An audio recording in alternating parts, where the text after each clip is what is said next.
काल आम्हाला सायंकाळी अली नाव एक व्यक्तीचा फोन आला होता की जिओच्या टावरच्या खाली एक आम्हाला पक्षी जाळीमधून दिसून येतोय म्हणून. त्यावेळी आम्ही संबंधित रात्री इथं पाहण्यासाठी आलो. त्यावेळी आम्हाला काही पाहता व्यवस्था आलं नाही, परंतु पक्षी आतमध्ये अडकलेला आम्हाला जाणवलं होतं.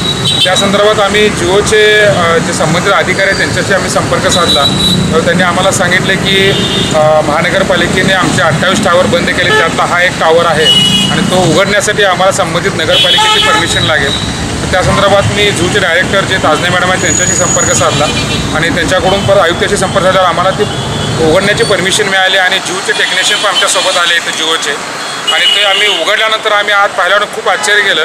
आम्हाला एक जिवंत साळुंक्या आढळून आली, परंतु आतमध्ये जवळजवळ 15 ते 16 साळुंक्या मरून पडलेल्या अवस्थेमध्ये आढळून आलेल्या आहेत आणि पूर्णपणे त्या कुजलेत. खूप दिवसापासून त्या मेलेल्या आहेत. याचा अर्थ असा आहे की जिओचा जो टावर आहे वरच्या साईडला तो कुठून तरी होल आहे त्याला, आणि ती होल म्हणजे या साळुंख्यांना आपलं घरटं करण्यासाठी काहीतरी जागा मिळते का या बघण्याने ते आतमध्ये चाललेत. आणि आतमध्ये गेल्यानंतर ते जवळजवळ वरून हे जेवढी उंची आहे 60-70 फुटाची तेवढे त्या खाली बेसमेंटला पडा लागलेत.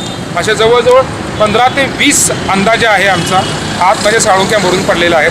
तर आम्ही ते थोड्या वेळा सगळ्या बाहेर काढणार आहोत. आता ही एक साळुंकी आहे, त्याला पाणी पाजलेलं आहे, खाद्य खाऊ घालून आता आम्ही निसर्गात मुक्त करणार आहोत.